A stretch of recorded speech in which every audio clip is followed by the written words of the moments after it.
Today I'm going to tell you how to download and install NFL Blitz 2000 on your PC. Everybody remembers NFL Blitz if you played in the arcades in the 90s.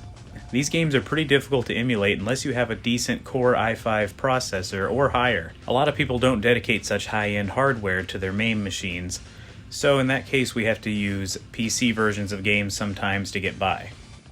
Start by downloading the linked game package. Open the file and extract it to your C drive.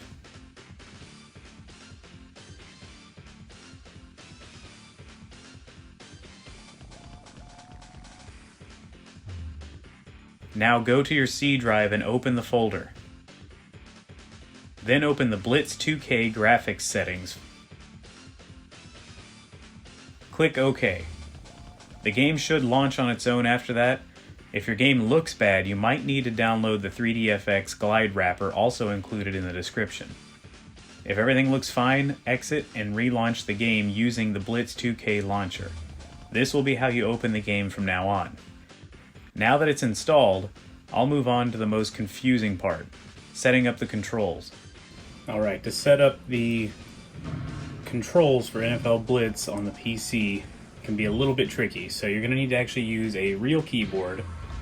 Unfortunately, you can't use this little keyboard that I'd hoped you could because it does not have a numpad.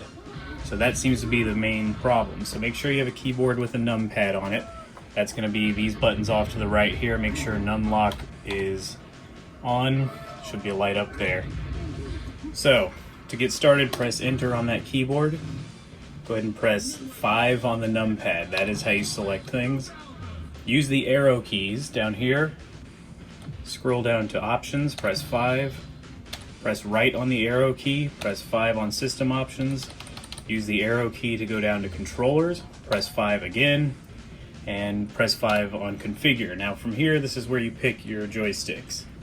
It does not say which is player 1, which is player 2. There is a small chance your controls are going to be backwards. So player 1 side may be on player 2. It really doesn't matter because you select which side you're playing on when you go in to play the game.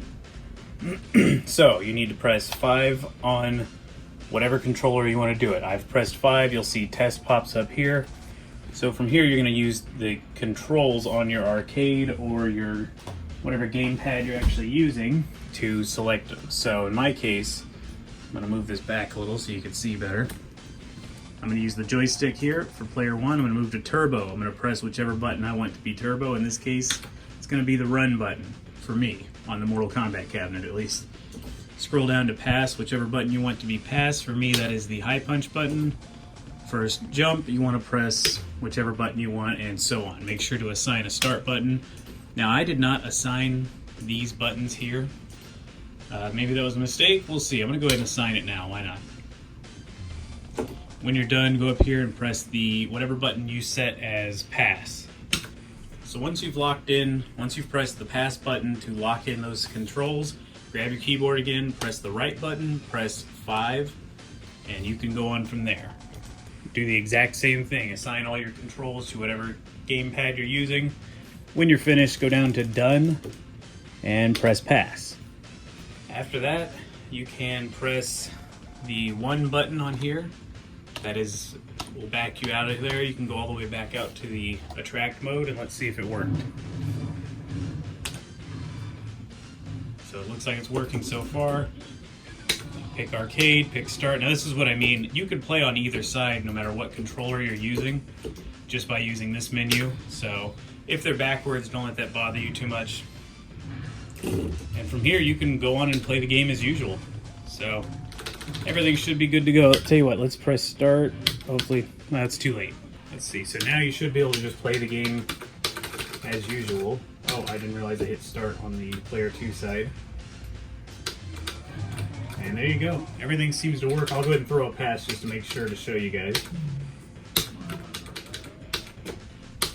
Got my turbo button working, I've got my jump button working, and my pass button. Well, caught the ball, look at that.